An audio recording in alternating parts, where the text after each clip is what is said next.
কালকের দিনটা বেশ ভালো ছিল, কারণ কালকে ছিল সানডে, না ছিল তাড়াতাড়ি ওঠার ঝামেলা, না ছিল সকালের এই তাড়াহুড়া, এই ব্যস্ততা। তো আজকে তো সোমবার, শুরু হয়ে গেছে সেই ব্যস্ততম দিন। আর আজকে ঘুম ভেঙেছে পুরো 5টার সময়। কালকে না করে হলেও ঘুমিয়েছি 12:30 পেরিয়ে গেছে। তোমাদের দাদাভাই বলছে কি টিভি বন্ধ করো, নাহলে কালকে ভোরবেলা উঠতে পারবে না। আর আমি যতক্ষণ না ঘুমোচ্ছি আমার মেয়েটাও ঘুমোতে পারছে না।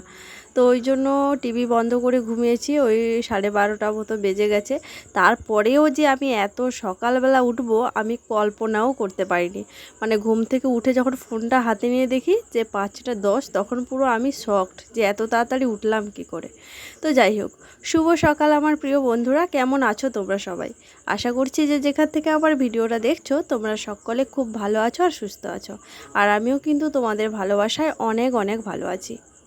মেদিনীপুর জেলার ছোট্ট একটি গ্রাম থেকে আমি মৌসুমি, আমার মৌসুমি ব্লগ চ্যানেলে তোমাদের সবাইকে অনেক স্বাগত আর অনেক ভালোবাসা জানিয়ে আজকে এখন থেকে একটি নতুন ভিডিও শুরু করলাম। আশা করছি আজকের ভিডিওটা তোমাদের অনেক ভালো লাগবে। ঘুম থেকে উঠে সবার প্রথমে যেটা করেছি সেটা হলো কি বলতো, এঁঠো বাসনগুলো ধুয়ে নিয়েছি। অনেক তাড়াতাড়ি উঠেছি তো, তাই এঁঠো বাসনটা কোনো রকম করে ধুতে পেরেছি। আর হচ্ছে গ্যাসটা মুছতে পেরেছি, কারণ আজকে আমাকে টাইমে একদম টিফিন রেডি করে দিতে হবে মেয়েকে, আর টাইম মতো স্কুলে পাঠাতে হবে। এই জন্য মেয়েকে রেডি করে কিন্তু সোজা একদম রান্নাঘরে চলে এসেছিলাম।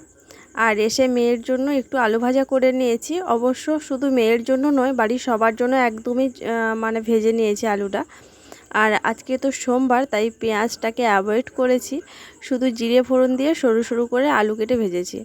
তো মেয়ের টিফিনে আলু ভাজা দিয়ে দিয়েছি, আর জলের বোতলটা আগে থেকেই দিয়ে রেখেছিলাম। তো এখন টিফিনের কৌটোটা লাগিয়ে দিয়ে এখন মেয়েকে দিয়ে দেবো, আর মেয়ে হচ্ছে স্কুলে বেরিয়ে যাবে। শাশুড়ি মাকে আগে থেকে বলে রেখেছি যে মেয়েকে যেন গাড়ির কাছ অবধি দিয়ে আসে, কারণ ব্যাগটা ওর খুব ভারী, আমি নিজেই তুলতে পারি না। আর ব্যাগটা যখন কাঁধে করে নিয়ে যায় ও বাড়ি এসেই বলতে থাকে মা কাঁধ ভীষণ ব্যথা করে। তো ওই কারণে মাকে বলেছিলাম, ওই জন্য দেখো মা নিয়ে যাচ্ছে। আর আজকে একদম টাইম মতোই বেরিয়েছে। আর আমি কি ভাবছি বলো তো, কালকে আরও তাড়াতাড়ি করে উঠবো। মেয়ে বেরিয়ে গেল, এবার আমার রান্নাঘরটার অবস্থা দেখো, পুরো মশলার দানি উল্টে এই যে অবস্থা। বাসন ধুয়েছি সকালবেলা, আর রান্নাঘরটা মোছা হয়নি, শুধু খালি গ্যাসটা মুছে নিয়েছি। আজকে সোমবার বলে গ্যাসটা মুছে নিয়ে মেয়ের খাবারটা তৈরি করেছি। এখানে মুছবো বলে জল মাটি সবই রাখা আছে, কিন্তু এই যে এখন এগুলো গুছাতে হবে। এত তাড়াহুড়ো, যতক্ষণ অবধি না মেয়ে যায়। মেয়ে বেরিয়ে গেল স্কুলে, এখন রান্নাঘরটা সুন্দর করে গুছিয়ে নেব, তারপরে মুছবো। আর তোমরা তো দেখেইছো পুরো মশলার দানিটা আমি উল্টে ফেলেছি, ওই যে তাড়াহুড়ো করছিলাম ওই কারণেই মশলার দানিটা উল্টে গেছে। আর সত্যি কথা বলতে সকালটা এত তাড়াহুড়ো দিয়ে আমার শুরু হয়, আমি কিছুতেই সামাল দিতে পারি না। 5টা থেকে ওঠার পরেও যদি আমার এই অবস্থা হয়, তাহলে ভাবো তো আমাকে আরও কত আগে উঠতে হবে। তো ওই জন্য আজকে ঠিক করে নিয়েছি যে কালকে এর থেকে একটুখানি আগে উঠবো। আগে উঠে কোনো রকম করে সকালের টুকটাক কাজকর্মগুলো যদি সারতে পারি তো ভালো কথা, না হলে কিন্তু আগে মেয়ের খাবার রেডি করে মেয়েকে আগে রেডি করব। কারণ আজকে না 2 মিনিট লেট হয়ে গেছে। মেয়ে বেরিয়ে যাওয়ার পর হচ্ছে ওখান থেকে গাড়িওয়ালার কাকু ফোন করেছে। খুব খারাপ লাগছিল আমার যে আজকেও লেট হয়ে গেল, এত সব করার পরেও মেয়ে লেট করে পৌঁছেছে। তো যাই হোক, মেয়ে বেরিয়ে যাওয়ার পরে এই যে এখন আসলাম রান্নাঘরটা মুছবো। আর আজকে জানো তো, তোমাদের দাদাভাই দোকান যায়নি, ও এখনও ঘুমোচ্ছে। আজকে শ্বশুরমশাই দোকান গেছে, জানি না কেন, তবে আজকে শ্বশুরমশাই দোকান গেল, ওই কারণে ও এখনও পর্যন্ত ঘুমোচ্ছে। এখন সে উঠবেই না। তোমরা তো জানো, যারা আমার প্রত্যেক দিনের ভিউয়ার্স, প্রত্যেক দিন আমার ভিডিও দেখো, তারা তো জানো যে তোমাদের দাদাভাই বাড়ি থাকলেই 8টা 9টা যতক্ষণ না বাজে ও কিছুতেই ঘুম থেকে উঠবে না। তো ওই কারণেই ও এখনও ঘুমোচ্ছে। আর সকালের তো টুকটাক কাজকর্ম শেষ হয়ে গেছে, এঁঠো বাসনগুলো তো ধুয়ে নিয়ে এসেছি, শুধু রান্নাঘরটা মুছবো। আর এখনও পর্যন্ত জল আসেনি, রান্নাঘরটা মুছতে মুছতে আশা করি জল চলে আসবে, কারণ কালকে তো 6টায় জল এসছে। 6:30টায় জল এসছে, আজকে 7টায় জল আসবে। আর এখনও পর্যন্ত 7টা বাজেনি, এখন এই 6:40 কি 45 এইরকম হবে। তো যাই হোক, জ্বালানির কোনাটা না ভালো করে পরিষ্কার করে এখন দেখো মুছে নিচ্ছি। কারণ কি বলো তো, এই জায়গাটা সবসময় তো ভেজা থেকে, এমনিতেই দেখো আমাদের রান্নাঘরটা কত স্যাঁতসেঁতে, তার উপর জ্বালানি রাখার জন্য জায়গাটা পুরো উইতে খেয়ে গেছিলো। আর জ্বালানিগুলো কেমন ভেজা ভেজা টাইপের হয়ে গেছিলো, এই জন্য জ্বালানিটা সরিয়ে দিয়ে ওই জায়গাটা ভালো করে পরিষ্কার করে কাদামাটি দিয়ে ভালো করে নিপে দিয়েছি। আর তারপরে দেখো একটা মানে পেপার বস্তার ওপর জ্বালানিটা রেখে সুন্দর করে রেখে দিয়েছি, যাতে করে উইতে আর না খায় আর জ্বালানিগুলো যাতে ভালো থাকে। তো যাই হোক, দেখো দেখতে দেখতে কিন্তু রান্নাঘরটা আমার কিন্তু মোছাই হয়ে গেল। আর একটুখানি বাকি আছে, এটা মুছলেই মোটামুটি রান্নাঘরের কাজ কমপ্লিট। এখন 9টা বাজে। তোমাদের দাদাভাই হচ্ছে ঘুম থেকে উঠে ব্রাশ ট্রাশ সেরে এখন স্নান করে নিয়েছে। ওই যে জল এসেছিলো কলে, স্নান করে নিয়েছে, স্নান করে বেরিয়ে পড়েছিল। আমি বললাম আলু ভাজা করেছি, মুড়ি একটুখানি খেয়ে তারপরে বাড়ি থেকে বেরাও, যেহেতু এত দেরি করে বেরাচ্ছ। ওই জন্য একটুখানি মুড়ি আর আলু ভাজা দিয়েছি, তাও আবার সবটা আলু ভাজা খায়নি, একটুখানি আলু ভাজা খেয়েছে। মানে আলু একদমই তোমাদের দাদাভাই পছন্দ করে না, আলু মাখা তো একদমই খায় না। এই তরকারিতে যেটুকু দেই সেটুকু একটু আধটু খায়, নাহলে খায় না। তো যাই হোক, খাওয়া দাওয়া করে এই যে বেরিয়ে গেল। আর এখন বেশ খানিকটা বেলা হয়ে গেছে। ও বেরিয়ে যাওয়ার পর এবারে আমি হচ্ছে যাব ঘরে, কারণ ঘরটা অনেক দিন থেকেই ভাবছি মানে পরিষ্কার করব। ডেলি ডেলি মাকড়সার ফাঁদ ঝাঁটা দিয়ে ঝেড়ে পরিষ্কার করছি, তবুও জানি না কেন মানে কোথা থেকে ফাঁদ হচ্ছে। প্রত্যেক দিন দুবেলা করে ফাঁদগুলো পরিষ্কার করছি, তাও ফাঁদ হয়ে যাচ্ছে। তো ওই জন্য ভাবলাম, এমনিতেই বেডশিটটা নোংরা হয়েছে, ভাবলাম আজকে জিনিসপত্রগুলো কেচে নেব। কারণ সকাল থেকে হালকা হালকা মানে মেঘ করলেও তারপরে দেখছি কি একটু একটু রোদ বেরাচ্ছে। আজকে বৃষ্টির সম্ভাবনাটা খুব কম আছে, ওই জন্য অনেকগুলো জিনিসও বার করেছি। তোমাদের দাদাভাইয়ের কয়েকটা বেরিয়েছে, ওই জন্য ভাবলাম একদম একসঙ্গে কেচে নিই। তো ঘরটা ভালো করে ঝেড়ে মুছে পরিষ্কার করলাম, পরিষ্কার করে বেডশিট বালিশের কভার যা যা ছিল সব পুরনোগুলো নামিয়ে দিয়ে ধোয়া একটা বেডশিট বার করেছি। তো এটা এখন সুন্দর করে পাতিয়ে নেব।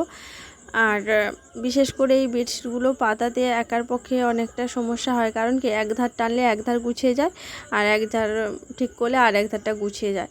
যখন তোমাদের দাদাভাই থাকে খুব ভালো হয়, ও এদিকে ধরলো আমি এদিকে ধরলাম, খুব তাড়াতাড়ি হয়ে যায়। কিন্তু একা একা করতে না খুব সমস্যা হয়। কিন্তু এখন তো বাড়িতে নেই, কিছু করার নেই। আমাকে বলছে আজকে ধুতে হবে না, বৃষ্টি হবে, কিন্তু আমার তো জানো আমি ধুবো যদি বলেছি তো ধুয়েই ছাড়বো। তো যাই হোক, কোনোরকম করে বেডশিটটা পেতে দিয়েছি। আর কোনোরকম বলতে খুব ভালো করেই পেতেছি, কারণ তোমরা তো জানো যে আমার টান টান বিছানা দেখতে খুবই ভালো লাগে, আমি ভীষণ ভালোবাসি। আমার বিছানা যদি পরিপাটি হয়ে থাকে তাহলে আমার মনে যেন বিশাল সুখ। মানে ঘরে ঢুকতে ভালো লাগে, মনে হয় বিছানায় একটু বসি, ঘরের মধ্যে একটু ঢুকি। আর বিছানা যদি এলোমেলো হয়ে যায় আমার একদমই ভালো লাগে না। তবে আমার মেয়ের জন্য পারি না, কিন্তু চেষ্টা করি। বিছানাপত্র পরিষ্কার করার পর জিনিসপত্রগুলো সব সাবান জলে ভিজিয়ে এসেছি। আর কারণ পুকুর ঘাট তো আমাদের একটাই, সবাই মিলে ব্যবহার করি। তখন একদম ঘাটে ফাঁকা ছিল না, যে জিনিসপত্রগুলো কাচবো ফাঁকা ছিল না, ওই জন্য সাবান জলে ভেজানো আছে, স্নানটা সেরে চলে এসেছি। আর আমার কয়েকদিন যাবৎ, কয়েকদিন বলে ভুল হবে, কয়েক মাস যাবৎ এত পরিমাণে হেয়ার ফল হচ্ছে, আমি পুরো পাগল হয়ে যাচ্ছি। জানি না কি করে এটাকে বন্ধ করব। তোমাদের যদি কারোর কোনো টিপস জানা থাকে আমাকে একটু জানিও তো। তবে হ্যাঁ, কয়েক মাস যাবৎ এই রোজমেরি ওয়াটারটা ইউজ করার পর হেয়ার ফলটা একটু কম হয়েছে, কিন্তু হচ্ছে। তবে খানিকটা আমার নিজের দোষেও বলতে পারো। আমার এতটা চুল, আমি একদমই যত্ন করি না, চুলের একদমই যত্ন করি না। তবে করতাম কোনো এক সময়, তখন আমার চুলটা খুবই ভালো ছিল, মানে চুলের মধ্যে একটা প্রাণ ছিল। এখন চুলগুলো শুধু দেখতেই এমন, কিন্তু বিশ্বাস করো চুলের মধ্যে কোনো এনার্জি নেই, মানে একদম রুক্ষ সূক্ষ্ম, একদম যা তা হয়ে গেছে। মানে চুলের শুরুর দিকটা ভালো হলেও শেষের দিকটা দেখো কেমন একদম সরু হয়ে গেছে। আর আমি চুলটা একটু কাটিং করে কেটেছি বলেই হয়তো এমনটা হয়েছে, নাকি উঠে উঠে এমনটা হয়েছে আমি বুঝতে পারছি না।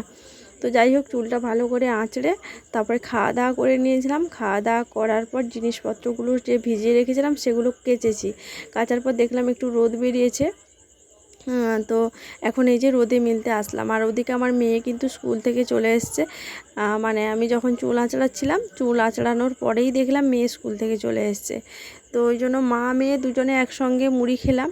আর খাওয়া দাওয়া করার পর মেয়েকে বলছি চল আমার একটু ফোনটা ধরে দিবি, আমি জামা কাপড়গুলো মিলবো, কারণ এত দূর স্ট্যান্ডটা বয়ে নিয়ে আসতে একদমই ভালো লাগে না। ওই জন্য ওকে সঙ্গে করে নিয়ে এসেছি, বলছি একটু ফোনটা ধরে দেবে। তার মধ্যে দুবার মতো ওর ফোনটাকে ফেলা হয়ে গেল মাটিতে। কতবার যে ফোনটাকে কাচড়ে সে কী জানি। আমার ফোনটা মানে সত্যি খুব লাকিলি আমি ফোনটা পেয়েছি, নাহলে এতদিনে বোধহয় ভেঙে কুচ্চা হয়ে যেত। তো যাই হোক, জামা কাপড় কটা মেলা হয়ে গেছে। এবার মিলে দিয়ে দেখো সোজা কিন্তু একদম রান্নাঘরে চলে এসেছি। এসে কিন্তু রান্না বসিয়ে দিয়েছি। আর দেখো আজকে উনুনে ভাত করে নিয়েছি, আর গ্যাসে হচ্ছে তরকারি করছি। ওদিকে দেখো উনুনটা মানে জ্বালাচ্ছিলাম। ভাত তো আমার অলরেডি হয়ে গেছে, এখন গ্যাসে তরকারি করছি। কারণ কি বলো তো, ওই যে জামা কাপড় কাচতে গেছিলাম না, ওখানেই বেশ খানিকটা দেরি হয়ে গেছে। আর আজকে তো নিরামিষ রান্না, বেশি কিছু রান্না করছি না, টুকটাকি রান্না করছি। এই যে টাটকা পুঁই শাক নিয়ে এসেছিলো, ফ্রিজে ছিল, ওটা বার করেছি। পুঁই শাক আলু দিয়ে তরকারি করব, আর হচ্ছে শুক্তো করব, কাঁচকলা আলু আর সজনে ডাঁটা দিয়ে শুক্তো করব। বাঁধাকপি বার করছিলাম, কিন্তু শাশুড়িমা বললো আর বাঁধাকপি রান্না করতে হবে না। আর হ্যাঁ, ভাতের মধ্যে পটল আর আলু দিয়েছি। কারণ কি, পুঁই শাক আমার শ্বশুরমশাই খেয়ে একদম সহ্য করতে পারে না, ওই কারণেই হচ্ছে দুটো আলু আর একটা পটল ভাতের মধ্যে দিয়েছি। তো যাই হোক, পুঁই শাকের তরকারিটা আমার রান্না হয়ে গেছে। আর ওই যে শুক্তোর মশলাপাতি সমস্ত কিছু করে নিয়ে এসেছি, এখন শুক্তোটাই রান্না করব।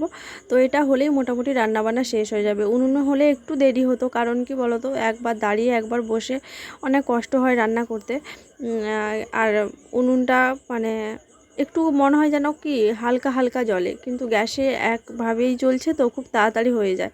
ওই জন্য আজকে আর রিস্ক নিলাম না, যেহেতু দেরি হয়ে গেছে তাই ভাবলাম আর দেরি করে লাভ নেই।